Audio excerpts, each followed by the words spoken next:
Buenas tardes, queridos amigos, compañeros de la Academia.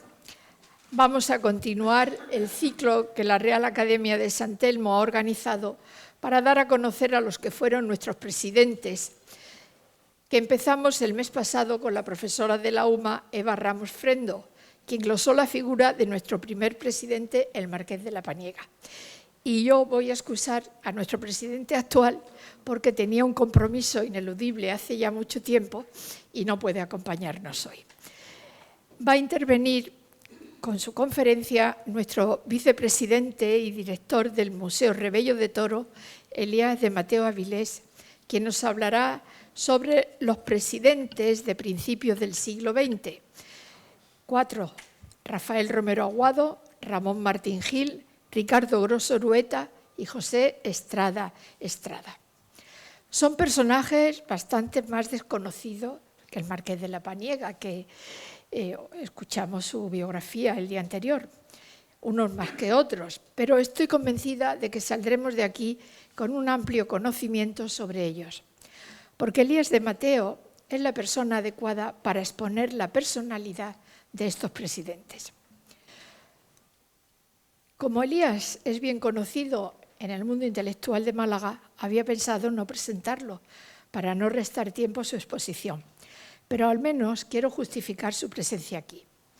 Elías de Mateo es doctor en Historia Contemporánea.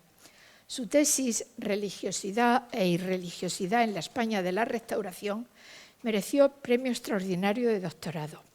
Y de ahí han derivado otros trabajos suyos, como los dedicados a la religiosidad popular en general y en particular a la Semana Santa de Málaga y las fiestas. ¿Quién no conoce sus libros sobre la Feria de Málaga?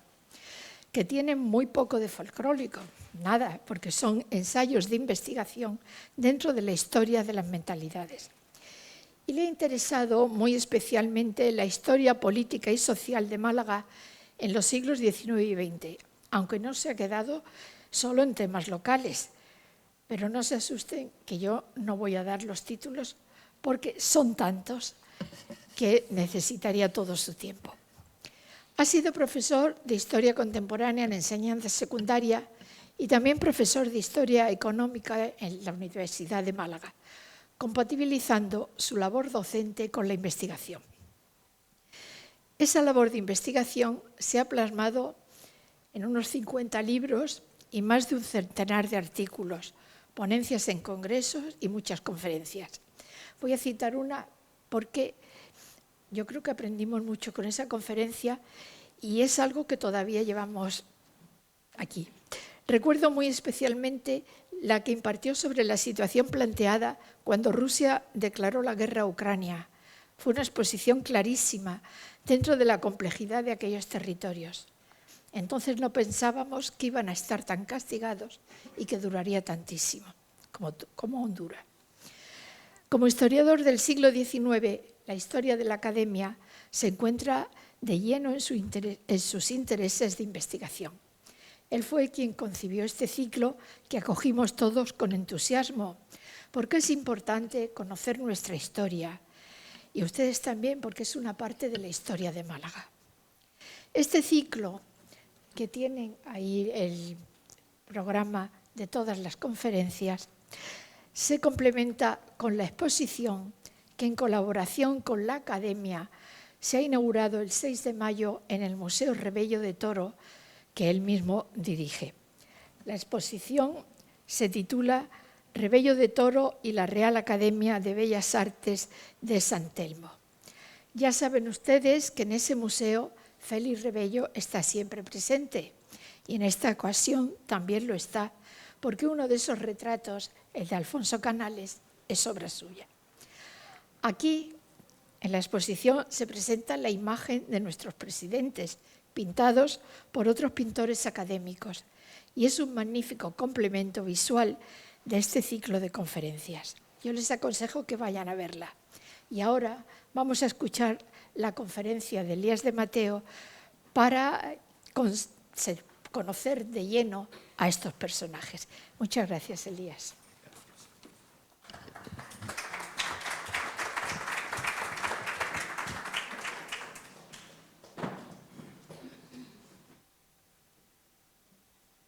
Bueno, buenas tardes. Primero agradecerles a todos ustedes su presencia porque entramos ya en este verano adelantado malagueño y en estos días de terral donde, lógicamente, pues sería más agradable que estuviéramos en otros meses y con otra temperatura. En segundo lugar, a la profesora y amiga Rosario Camacho, que ha hecho una presentación más guiada por su afecto personal desde hace muchísimos años que por lo que en justicia pues se está intentando decir. Realmente soy una persona que se ha intentado meterse a lo largo de muchas décadas en la historia de Málaga, especialmente referida al siglo XIX y al primer tercio del siglo XX.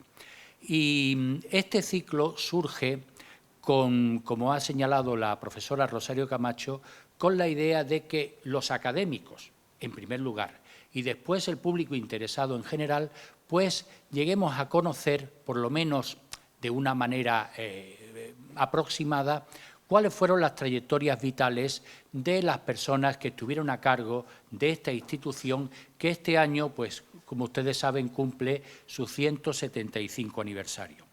Explorando los fondos de los almacenes de esta casa, que al fin y al cabo, como ahora vamos a ver, crea la propia academia, el Museo de Bellas Artes, hoy Museo de Málaga, personalmente me llevé una sorpresa muy grata. Estaban todos los retratos de los presidentes, desde la fundación de la misma, con el Marqués de la Paniega, hasta el último, nuestro actual presidente de honor, don Manuel del Campo y del Campo.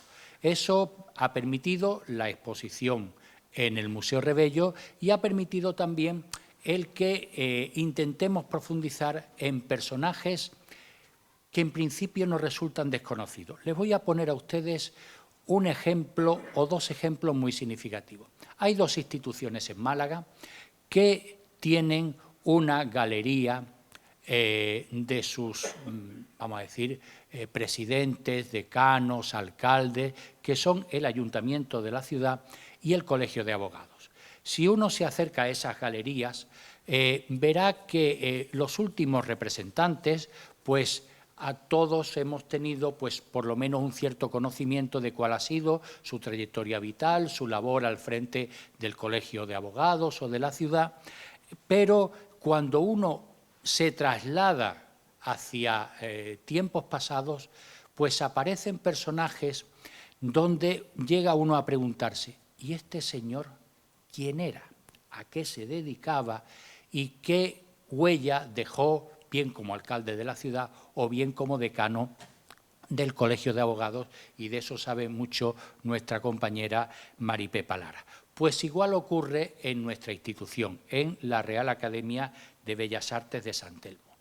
Bien, después de la inmensa personalidad, creo que no lo podemos definir de otra manera, de José Freuler Alcalá Galiano, el presidente, el fundador de la Academia, un personaje versátil y con una enorme capacidad para, digamos, proyectarse en todos los ámbitos de la vida, no solamente malagueña, sino de la vida nacional, alcalde de la ciudad, presidente de la Academia, maestrante de caballería en Sevilla, con grandes contactos en Madrid. Realmente, después de José Freuler, la Academia da un enorme bajón. Miren, hay unos datos absolutamente objetivos que ya conocíamos anteriormente. La Academia se crea en 1849 con dos misiones fundamentales. La primera de ellas es crear una escuela de bellas artes, en este caso en Málaga, que luego también durante algunos periodos se llamará Escuela también de Artes Aplicadas y Oficios Artísticos, porque tiene que estar al servicio de la entonces importante actividad industrial de la ciudad. Y el Marqués de la Paniega y los primeros académicos nombrados pues ponen en marcha esa escuela que hoy en día es la espléndida realidad de la Escuela de Arte San Telmo. Y luego la segunda misión, tan importante como la primera de la Academia, es preservar el patrimonio histórico, artístico y hoy en día, como ustedes saben también, medioambiental, porque evidentemente el concepto de patrimonio pues, se ha ido ampliando hoy en día a lo que es el paisaje, a lo que es una serie de elementos que en el siglo XIX no se consideraban. De hecho, la Academia tiene en su haber, o algunos de los académicos tienen en su haber, por ejemplo, la salvación de la Puerta de Atarazanas, una vez que se hacen las grandes reformas urbanas de Málaga a finales del siglo XIX y la Academia consigue que quede integrada en la nueva arquitectura del mercado de abastos, de lo que conocemos como mercado de Atarazanas. La Academia, o sobre todo uno de sus miembros más recordados y más importantes, Juan Temburi, tiene en su haber la salvación del conjunto Alcazaba-Gibralfaro, que les aseguro que hay planos de finales del siglo XIX en que el monte de la Alcazaba simplemente desaparecía y se creaban allí pues, una serie de manzanas de casas muy en la línea de lo que se estaba construyendo en Málaga en esta época. Por lo tanto, la Academia ha tenido una trayectoria importante, o salvar los restos de Pedro de Mena después de la desamortización de los conventos de religiosas a partir de la Revolución de 1868. Pero la Academia sufre una crisis muy importante entre los últimos años del siglo XIX, la vejez del Marqués de la Paniega, y los primeros años del siglo XX. En 1892 hay un decreto en el cual la Escuela de Bellas Artes de Málaga, creada y tutelada por la Academia, pasa a depender del rectorado de la Universidad de Granada. Con lo cual, una de las dos grandes patas que tenía la Academia como actividad y como misión importante, pues queda absolutamente anulada. Luego está el fallecimiento del propio Marqués de la Paniega en 1901. Esos dos elementos, unidos a una situación que vive la ciudad de Málaga y que no me puedo ni me debo extender, de una profunda crisis que se arrastra desde finales de las últimas décadas del siglo XIX, que supone el cierre de industrias, especialmente de la siderúrgica, la decadencia de la industria textil, de las hilaturas, tanto la textil chica de Carlos Larios como la industria malagueña, de la rama principal de la familia Larios, problemas con la agricultura de exportación, lo que era tradicionalmente la base de la riqueza de la ciudad y de la provincia, como era la viticultura y la crianza de vinos y la exportación de pasas, a través de la llegada de la filoxera y el arrasamiento totalmente de ese tipo de riqueza. El resultado es que en los primeros años del siglo XX, si uno se fija en las crónicas periodísticas de aquel momento, llega a la conclusión de que Málaga es una ciudad donde impera la mendicidad, donde muchos antiguos agricultores, pequeños agricultores del entorno de la Sarquía y de los montes de Málaga tienen que emigrar a América, donde en general la situación de la ciudad es realmente crítica. A esto responderá la sociedad malagueña pues con lo que hoy en día pues sigue siendo una de nuestras principales, si no la principal, fuente de riqueza, promocionar el clima de Málaga como un elemento importante para atraer, entonces no se llamaba turismo, se llamaban los forasteros que venían a tomar sobre todo los baños de mar en el invierno. Bien, es muy significativo, vamos a ver si yo acierto, es muy significativo que tenemos aquí a una serie de presidentes, sobre todo los dos primeros, bastante desconocidos. De Rafael Romero Aguado, bueno, les voy a comentar, antes de seguir, que la Academia tiene su sede desde prácticamente su creación en el antiguo Colegio de San Telmo, del cual toma su nombre, y que es la actual sede del Ateneo de Málaga. De hecho, el Salón de Actos del Ateneo, que todos hemos estado allí en diversos actos, su decoración pictórica, la del techo, es herencia de lo que era el salón de sesiones de la Real Academia a finales del siglo XIX y a principios del siglo XX. Aquí tienen ustedes, además, las primeras fotos en que hay actos de la Academia, una reunión de la Academia hacia 1925. El señor del traje claro es Fernando Guerrero Strachan, que este año también estamos conmemorando como el gran, digamos, renovador de la arquitectura malagueña en el primer tercio del siglo XX, y a los demás académicos y a algunos de las obras que atesoraba ya la Academia y que en este caso estaban expuestas en ese salón que hoy en día es Salón de Actos del Ateneo de Málaga. Bien, tenemos a Rafael Romero Aguado, que según las fuentes disponibles se hace cargo de la Academia entre 1901 y 1910. Aquí tienen un retrato póstumo del pintor y académico Luis Bono, del año 1964, cuando se decide ir completando la galería de retratos de presidentes de la Academia.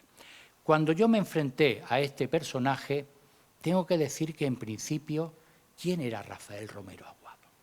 Bueno, pues Rafael Romero Aguado, yo voy a hacer una síntesis de la vida de los presidentes, primero de su proyección personal, familiar, profesional, y después de su labor como académico.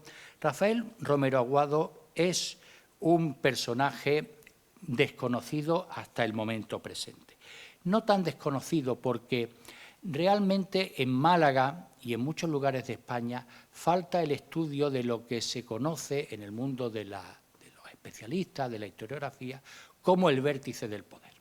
Aquí todos los personajes que vamos a ver eran gente que estaba, como se suele decir, imbricada en las grandes decisiones de la ciudad o incluso a nivel nacional, participando en la política de la época y, salvo una excepción que ahora señalaré, pues como decían los grandes recreadores, los novelistas del siglo XIX, para llegar a ser algo en España entre el siglo XIX y el principio del siglo XX, lo primero que había que hacer era estudiar Derecho.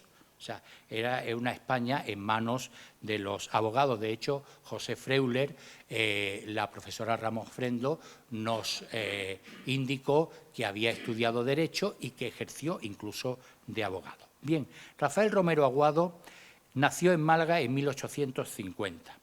Cursó el bachillerato en el Instituto de Málaga, recibiendo el grado de bachiller en Artes en 1864. Fue estudiante de Derecho en la Universidad Central, o sea, fue a estudiar directamente Derecho a Madrid, a partir del curso, un curso especialmente agitado desde el punto de vista político, 1868-69. Y luego, hombre que a pesar de haber nacido en Málaga tenía importantes posesiones, tierras, fincas, tanto urbanas como agrícolas, en la zona de Fuengirola y en la zona de Mijas, pues fue asesor de Marina del distrito de Fuengirola y luego llegó a conseguir la plaza de auxiliar del Cuerpo Jurídico de la Armada en 1892. Pero sobre todo de Rafael Romero Aguado sabemos de su actividad política centrada en la Diputación Provincial de Málaga. Piensen que en aquellos momentos la Diputación se encontraba en este edificio, se encontraba en lo que era el gran edificio administrativo de Málaga, que todos lo hemos conocido y creo que lo seguimos conociendo como la Aduana. Fue diputado provincial en 1887, 99, en 1901, en 1903, en 1904... También fue diputado por el distrito de Vélez y de Torró en 1907, miembro de la Comisión de Hacienda y diputado por el distrito de Coín y de Marbella en 1910-1911. Llegó a presidir la Diputación Provincial entre 1905 y 1906. Los cargos políticos en aquellos momentos, tanto de alcaldes de la ciudad como de presidentes de la Diputación, eran mucho más efímeros que actualmente ocurre. Bueno, ya no les tengo que decir a ustedes nada de la figura de nuestro actual alcalde, que va a cumplir dentro de nada un cuarto de siglo pues, al frente de la ciudad. Entonces los cargos eran mucho más fluidos. Fue miembro del Tribunal Contencioso Administrativo, un jurista vinculado con la Armada, vinculado con sus tierras y sus posesiones de, repito, la zona de Fuengirola y la zona de Mijas, y era un hombre vinculado desde el punto de vista político al Partido Liberal, al partido de Sagasta. De hecho, hay un viaje a Madrid suyo en 1909 en el que va a cumplimentar, y me imagino que a pedir algún favor, al entonces jefe de los liberales españoles muerto Sagasta, que era Segismundo Molet. Una situación muy de la época y que me recuerda un trabajo que yo llevé a cabo hace algunos años, y es que fallece en febrero de 1919 a causa de la famosa y mal llamada gripe española. Y repito que es un personaje que tiene varias fincas, entre otras una que hoy en día es el Hotel Boutique Apuntia, en la Plaza Constitución 16 de Mijas, y que, bueno, pues saben ustedes que gracias a ese poderosísimo instrumento de investigación que es Internet, pues podemos seguir el rastro de estos personajes. Un jurista vinculado políticamente al Partido Liberal de Sagasta y luego de Segismundo Molet, y que realiza la mayoría de su trayectoria, digamos, pública en la Diputación Provincial de Málaga. ¿Y qué hace Rafael Romero en la Academia? Se van ustedes a sorprender con la palabra, tiene 2 sílabas. Nada, nada, nada. La Academia no se reúne entre 1901, el fallecimiento del marqués de la Paniega, y el año 1910. Nominalmente quedan algunos académicos, no se renuevan las plazas, con lo cual, por ley de vida, los académicos van falleciendo, y en una publicación que ahora veremos más adelante, el primer boletín de la Academia, pues se habla de que, bueno, por lo menos la institución la mantuvieron tanto él como el secretario Miguel de Mérida. En 1910 se reorganiza la Academia de Bellas Artes de San Telmo y es nombrado presidente porque los nombramientos de presidentes de la Academia estaban realizados por el gobierno y aparecían en la Gaceta de Madrid. Y hay un presidente muy singular, que es médico, que es don Ramón Martín Gil. Don Ramón Martín Gil, cuyo retrato tienen ustedes ahí y está expuesto ahora mismo en el Museo Rebello, pues es una obra, el retrato de Rafael Roquero Tobar, que aunque no tiene fecha, debió de ser aproximadamente de finales de los años 50 o de principios de los 60. Y nos lo representa con la tradicional medalla académica, nos lo representa también con elementos propios de su profesión. Ahí hay unas retortas, unos envases muy de la química y de la poca, vamos a decir, recursos terapéuticos que tenía la medicina en aquel momento, y el símbolo sobre los libros de un cráneo también propio de la medicina. Y esa banda que tiene cruzándole el pecho es la banda de la Orden de Isabel la Católica, que alguno de los presidentes va a ostentar. Concretamente, Ramón Martín Gil, que fue un médico, ¿cómo calificarlo?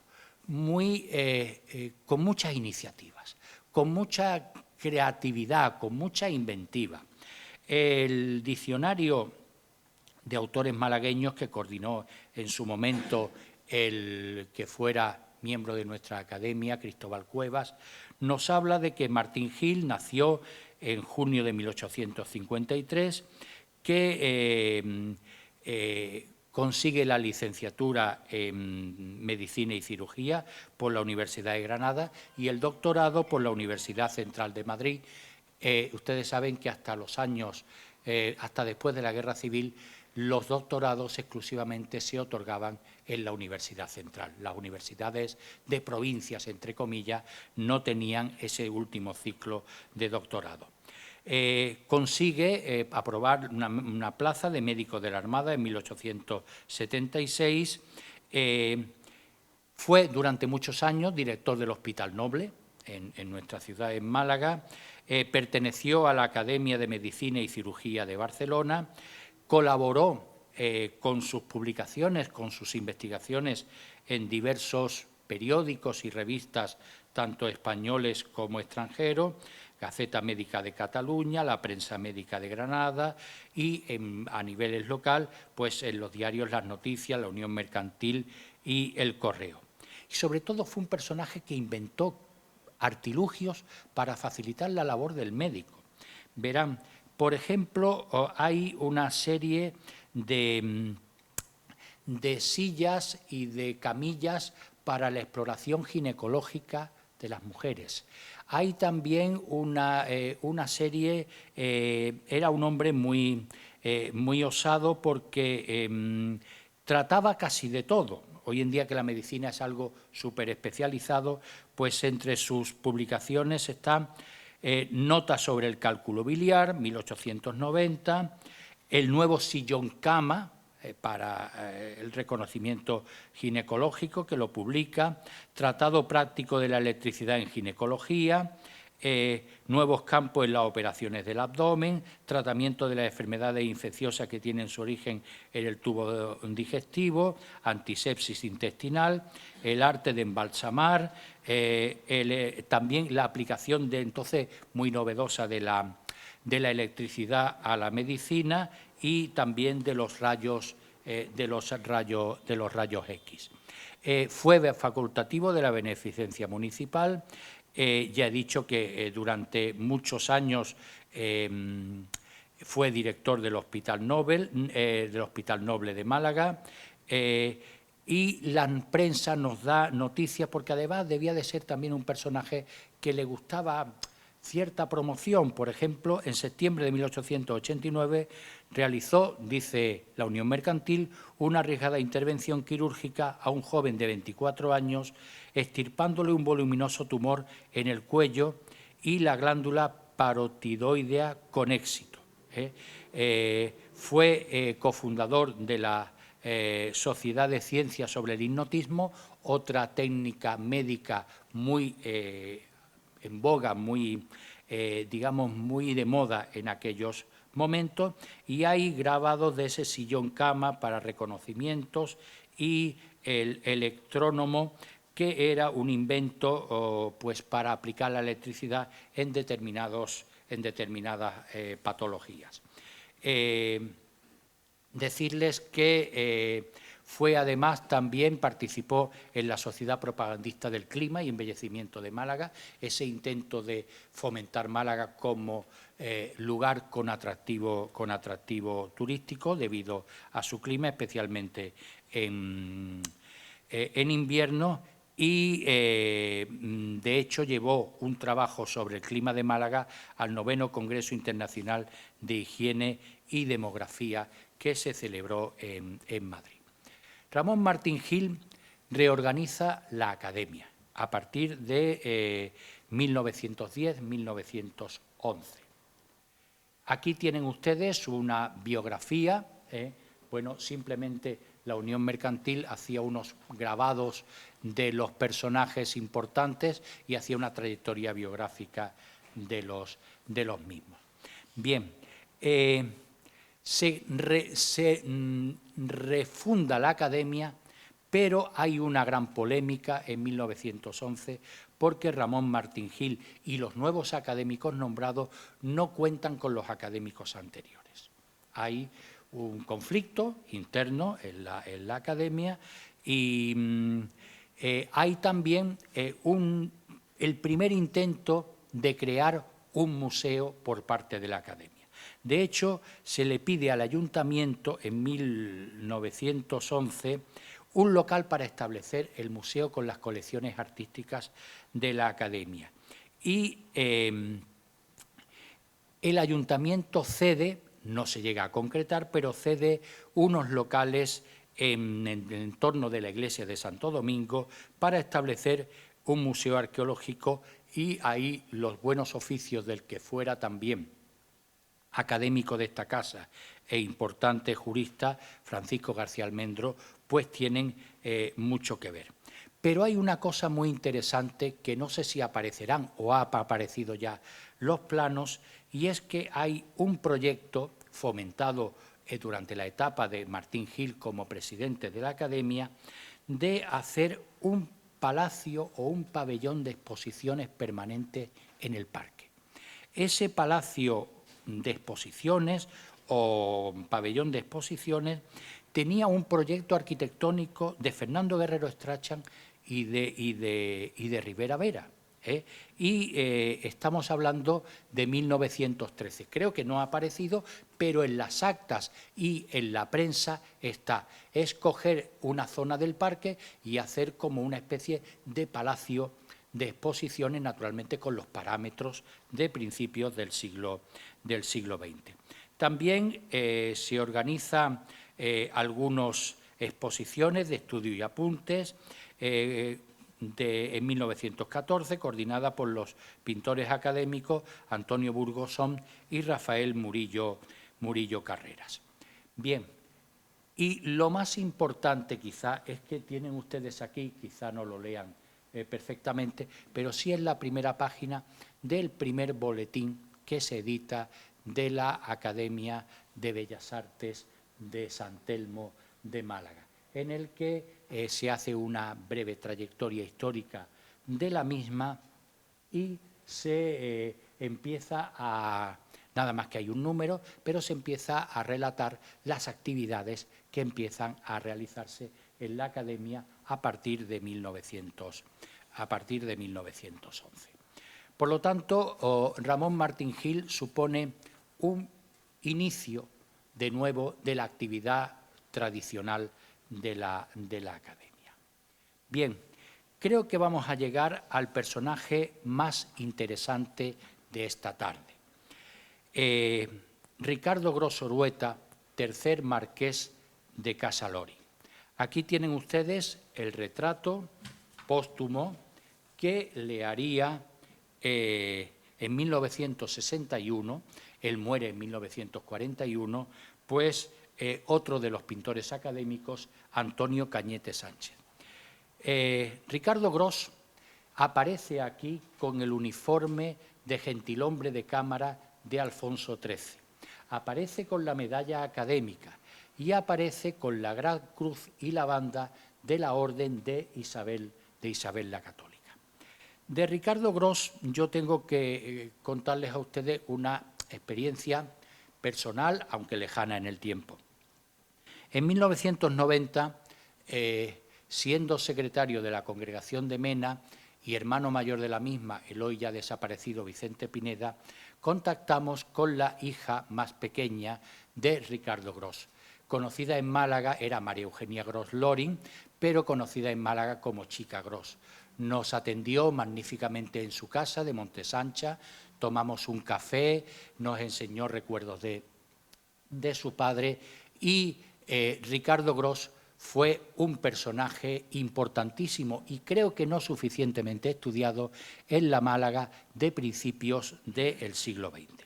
Simplemente decirles que sus datos básicos, personales, nació en 1872, fue bautizado en la Iglesia del Sagrario y falleció en marzo de 1941 a la edad de 68 años. Era hijo de Federico Gros Gallen y se casó, y de María Orueta Solz, por lo tanto era primo de Ricardo de Orueta y Duarte, que de hecho me voy a adelantar en el tiempo, pero cuando tras la entrada de las tropas de Franco en Málaga, la Academia tiene que proceder a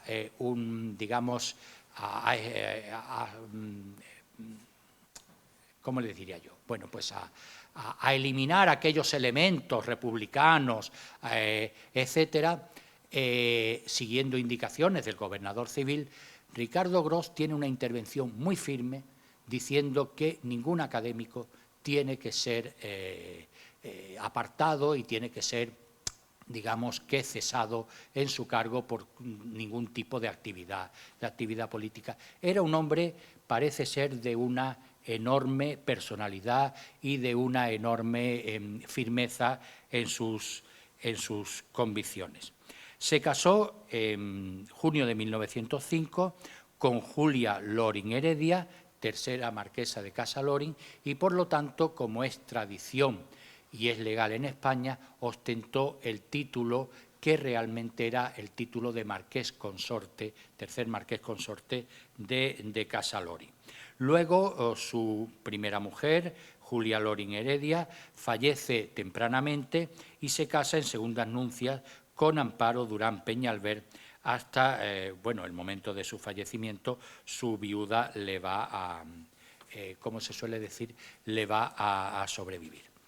Ricardo Gros fue un hombre, decía, y en esto sigo también las entrevistas últimas que hizo el periodista, a ver si lo digo, Alfonso Vázquez, decía don Rafael Murillo Carrera, miembro de esta casa y que trató al marqués de Casa Loring, que cuando tenía una idea clara y tenía un objetivo claro, era como una locomotora a vapor a toda presión. Entonces, prueba de ello es que les voy a relatar simplemente, de una manera muy breve, algunos de los cargos que ostenta en la sociedad malagueña, en aquella vértice del poder. Él es presidente de la Junta de Obras del Puerto y del Círculo Malagueño. De hecho, cuando en 1941, después de la guerra, se amplía uno de los dársenas, de los muelles, se le da el nombre de Muelle Ricardo Gros. Ostentó la medalla al mérito militar y al mérito naval, fue prior de la Venerable Orden Tercera de Servitas, fue el organizador en torno a aquella importante personalidad, fue cuando se unen la antigua Cofradía de la Virgen de la Soledad y la Hermandad del Cristo de la Buena Muerte, formando la Congregación de Mena. Naturalmente ostentó, yo creo que con mucho orgullo, la Gran Cruz de Isabel la Católica, fue diputado a Cortes en 1919 con una proclama. Él pertenecía al Partido Conservador, pero al Partido Conservador que tiene durante el reinado de Alfonso XIII, los partidos políticos tradicionales se fraccionan y el Partido Conservador sufre una fracción importante cuando en la crisis de 1909, en la Semana Trágica de Barcelona, pues el líder indiscutible hasta aquel momento, Antonio Maura, pues es cesado como presidente del gobierno y entonces aparece una facción del Partido Conservador más, digamos, más prudente, más centrada, que la encabeza Eduardo Dato, y Maura pues sigue con esa enorme personalidad que tenía, en que hasta que a él no se le restituyese como presidente del gobierno, pues, en fin, se quedó anulado para la política española. Y Ricardo Gros va a militar en las filas de Antonio Maura y es elegido diputado a Cortes por Málaga en 1919 con 8.062 votos y con una proclama al pueblo de Málaga en que habla de la política de orden y de la verdadera libertad, que es la base de la prosperidad del pueblo. Bien, Ricardo Gros, aquí tienen ustedes pues, simplemente una referencia personal y sentida como creador de la Congregación de Mena. Él, de hecho, va a contarle a sus hijas que él salva la Virgen de la Soledad y que el Cristo parece que está bien guardado y que por lo tanto lo dejaron en Santo Domingo, que fue el enorme error, porque luego en un segundo asalto, como bien sabe el profesor Jiménez Guerrero, pues ardió todo, pese a lo que diga algún periodista que hay por ahí que mantiene que el Cristo existe. El Cristo existe exclusivamente en un pie calcinado y en una pierna cortada.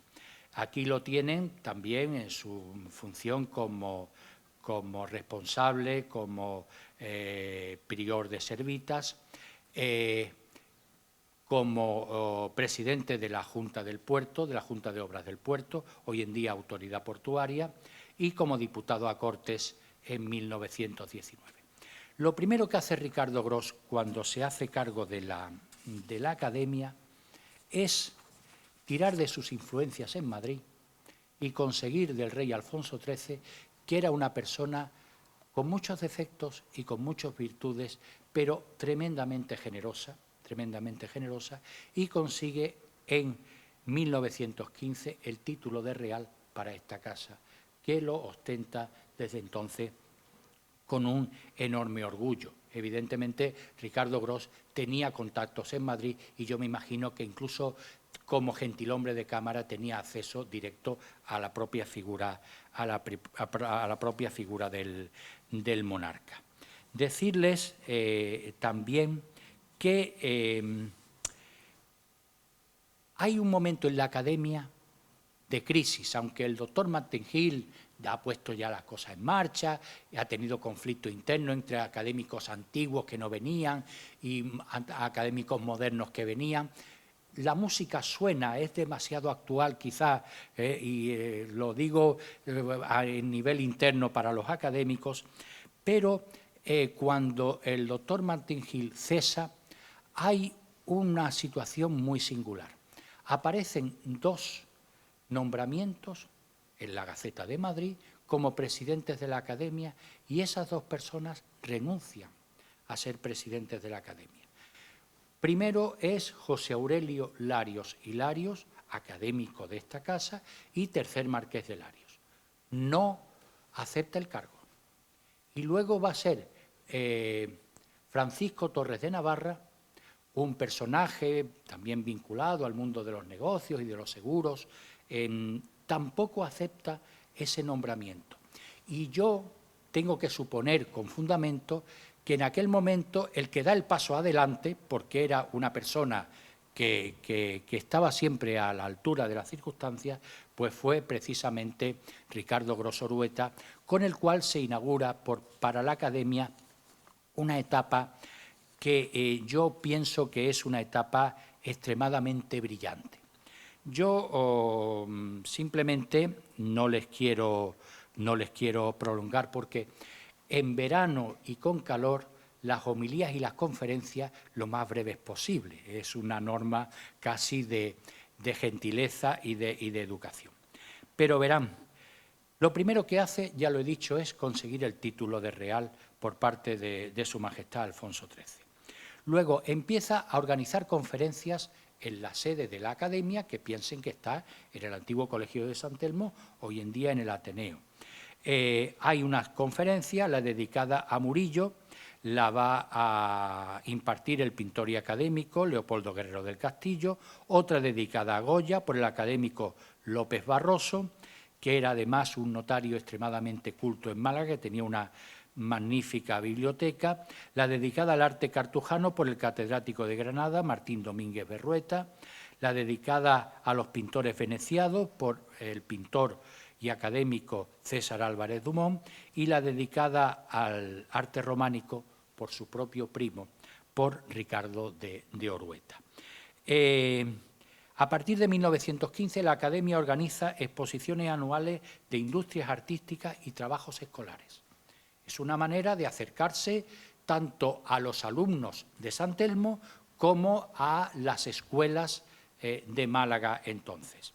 Se organiza una exposición de pintura con motivo de las fiestas de invierno en 1915. Se organizan conciertos como el ofrecido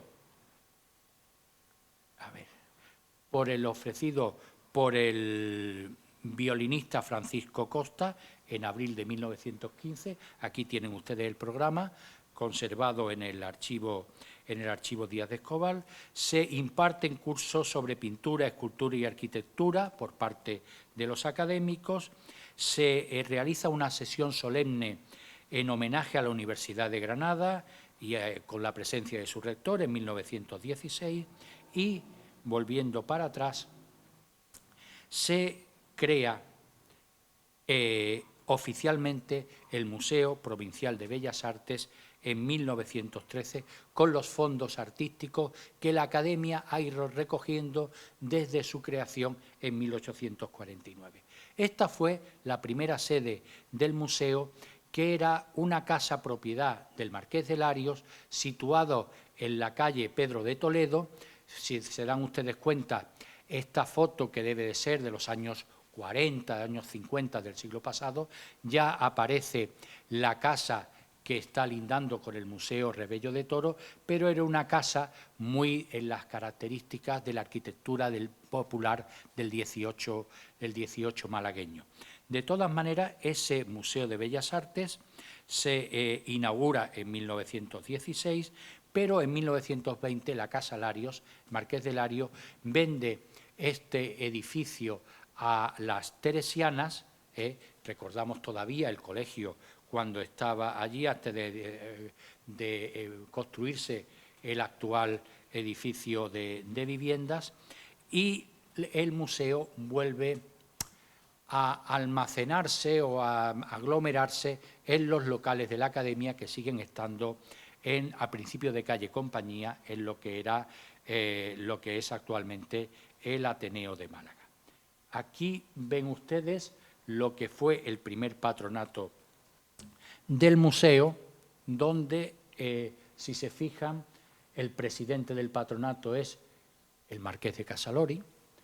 Luego los vocales están una serie de pintores académicos, Nogales, Álvarez Dumont, está el arquitecto Guerrero Estracha, el arquitecto también, el escultor Diego García Carrera, don Narciso Díaz de Escobar, que creo que está aquí mal puesto porque era delegado de enseñanza y no delegado de Bellas Artes, y un personaje importante de la Iglesia de aquel momento, que era el arcediano Eugenio Marquina, y el secretario era don Rafael Murillo Carrera. Por lo tanto, la época del mandato de Ricardo Gros, que se extiende hasta 1926, pues es tremendamente productiva. Sin ser exhaustivo, se dedica una exposición a Pedro Sáenz en 1917, otra a Verdugo Landi en 1924, y se hace un gran homenaje a Díaz de Escobar con la creación de ese monumento que sigue en una de las glorietas del parque en 1924. Aquí tienen uno de los conciertos. Por lo tanto, la Academia, con Ricardo Gros, aquí tienen ustedes cómo, de nuevo, en los años 20, pues el museo está comprimido en lo que actualmente es el Salón de Actos del Ateneo de Málaga. Bien, y ahora, para concluir esta charla, tengo que exponerles a ustedes una serie de dudas como investigador, como historiador. Algunas fuentes, por ejemplo, el Catálogo General de Málaga, que haría su hijo, o que mejor dicho, mandaría a hacer su hijo, José Luis Estrada y Segalerba, nos dan a don José Estrada y Estrada como presidente de la Academia entre 1935 y 1936. En las actas, que se conservan de manera incompleta porque la Academia también sufre los daños que se producen en los primeros meses de la Guerra Civil en Málaga, se pierden una parte de las actas, otras el antiguo secretario las intenta reconstruir con bastante fidelidad, pero prácticamente en los años 30 no hay actas de la Academia.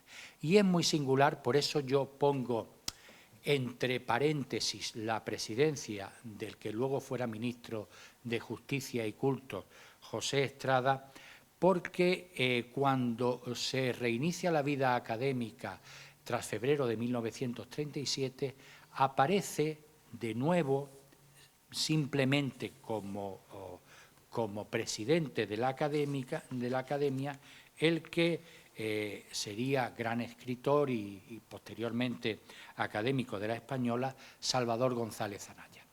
¿Qué ha pasado ahí en los agitados años de la Segunda República? Pues a ciencia cierta no lo sabemos. Hay fuentes contradictorias que nos dan a Estrada como presidente en este bienio final. El otro día el profesor Ruiz Noguera me decía, y cuando Salvador González Anaya acepta la alcaldía de Málaga en el bienio negro, en el bienio radical cedista, pues a lo mejor interrumpe su actividad como presidente de la academia y entra José Estrada, pero tampoco tenemos fuentes absolutamente fiables. De todas maneras, José Estrada es un personaje del cual tenemos uno de los últimos retratos académicos realizados ya en los años muy cercanos a nosotros, concretamente en 1979, por el que fuera también pintor y académico y persona muy querida en esta casa, por Paco Torres Mata, por Francisco Torres Mata, en un estilo evidentemente muy peculiar, donde aparece con su, digamos, con lo que le dio fama durante su vida, que fue el ser uno de los juristas y concretamente de los penalistas más importantes, no solamente de Málaga, sino de toda España. Simplemente decirles que el ministro José Estrada pues había nacido en Aguilar de la Frontera, no era malagueño, pero sí desarrolló prácticamente buena parte de su vida en Málaga, se casó en Málaga, tuvo a sus hijos en Málaga y se integró perfectamente en la sociedad malagueña a partir de 1893. Tengo que comentarles que fue casi todo lo que se puede ser en España.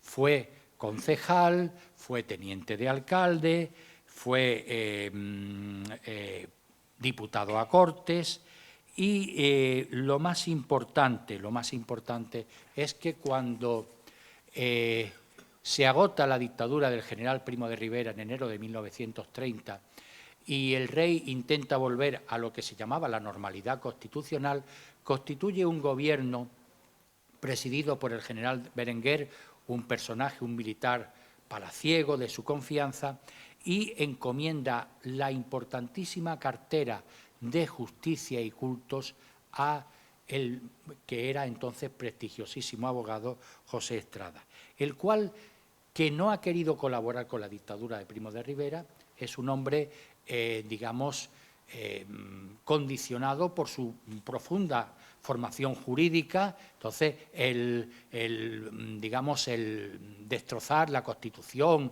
el no atenerse a los plazos que ésta marcaba, el hacer un gobierno extraordinario y excepcional, a pesar de ser un hombre extremadamente conservador, creo que la idea de que José Estrada estuviese en la cartera de Justicia, él mismo lo proclama en la prensa de Madrid, es volver a la digamos, a la normalidad jurídica. No ya la normalidad de la Constitución, sino de que no hubiera tribunales especiales, sino que todo se rigiera por lo que era la tradición jurídica española, que había sido interrumpida por la dictadura de Primo de Rivera. Su participación en el Consejo de Ministros, que tuvo que firmar o tuvo que dar el visto bueno al fusilamiento de los rebeldes capitanes Galán y García Hernández en aquellos agitados meses finales de 1930, pues él dijo a sus íntimos que seguramente aquello le iba a costar a él la vida con el paso de los años. Y cuando se inicia la guerra civil, él se encuentra en Málaga, es detenido y es fusilado por las patrullas mixtas en las tapias del cementerio de San Rafael, quiero darle la fecha exacta, el 20 de septiembre de 1936. Estrada fue uno de los grandes penalistas españoles de aquel momento. Había un dicho popular en la ciudad, que muchos de ustedes conocen, que se decía, mata al rey, vete a Málaga y que te defienda Estrada. O sea que él conseguía en los juicios penales, que ustedes saben que son los más complicados de todos, darle la vuelta con argumentos excepcionales a la persona, a su defendido en cualquiera de los casos. Y para concluir, decirles, llegó a ser presidente de la Academia. Yo lo dejo simplemente la pregunta en el aire. Hay argumentos para decir que quizá estuvo de manera interina mientras Salvador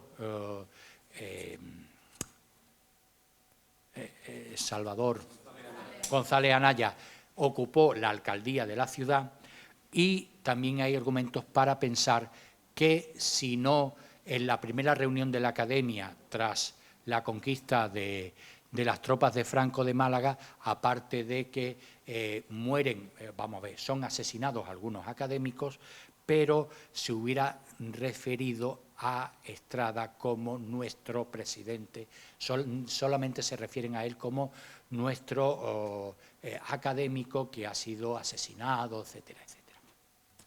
Bien, yo les agradezco su atención en esta tarde calurosa.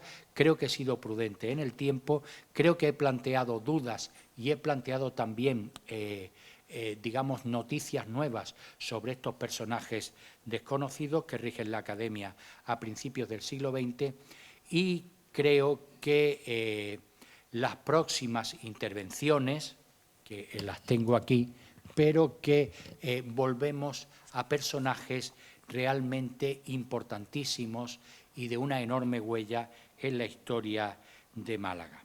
Concretamente, dentro de un mes, aproximadamente, el 20 de junio, el profesor Francisco Ruiz Noguera pues, nos va a hablar de Salvador González Anaya, quizá el novelista malagueño más importante del siglo XX, y luego, el 18 de julio, no hay ninguna intención en la fecha, no se preocupen, pero nuestra compañera, archivera, doctora y académica Maripepa Lara nos va a hablar de Fernando Guerrero Strachan, que les garantizo una cosa: cuando uno profundiza en la Málaga del primer tercio del siglo, siempre se lo encuentra y para bueno, porque hace muchas cosas buenas, y yo creo que el que él muriese de un infarto con 50 y tantos años en 1930, de hecho muere como presidente de la Academia, pues a lo mejor nos hubiera privado,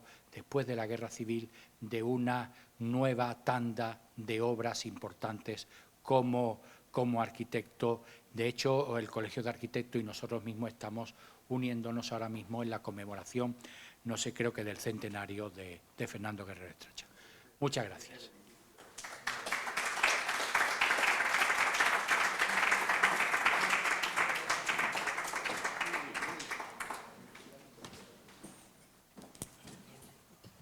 ¿O quieres que...? Como tú quieras. ¿Alguna pregunta? Como tú quieras. Si quieres decir alguna pregunta. Bueno, pues después de esta magnífica conferencia de Elías de Mateo, nos encontramos que esos personajes ya no son unos desconocidos para nosotros. Algunos se sabía algo, pero realmente ha hecho una exposición magnífica. Aunque la tarde está muy avanzada, me sabe mal darles solo las gracias aquí. Si quieren ustedes preguntar algo, solo 3 preguntas para no alargarse mucho, para que no se extienda mucho. Y si no, terminamos ya. ¿Hay alguna pregunta que quieran hacer?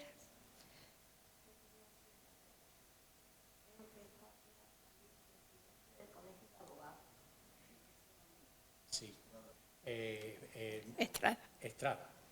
Es que lo fue todo lo que podía ser, y pienso que bueno, que fue una pérdida absolutamente irreparable, porque él era una persona fundamentalmente un jurista riguroso, y ese jurista riguroso, pues yo creo que ese intento de normalizar la vida política después de la dictadura de Primo de Rivera fracasa por su propia concepción, pero que él aporta esa, digamos, esa sabiduría jurídica. Él aporta esa sabiduría jurídica. Bueno, pues entonces yo sí quiero felicitar muy efusivamente a Elías de Mateo. Está claro lo que dijimos al principio, que es un magnífico investigador y que nos ha brindado pues, el conocimiento de estos personajes, muy imbricado también con lo que es la historia de España, y que es como realmente se puede avanzar en todo esto. Y también quiero darles las gracias a todos ustedes por estar aquí y acompañarnos. Elías, muchas gracias y muchas gracias. Gracias a todos. ¿Qué? Sí, ahí. Perdón.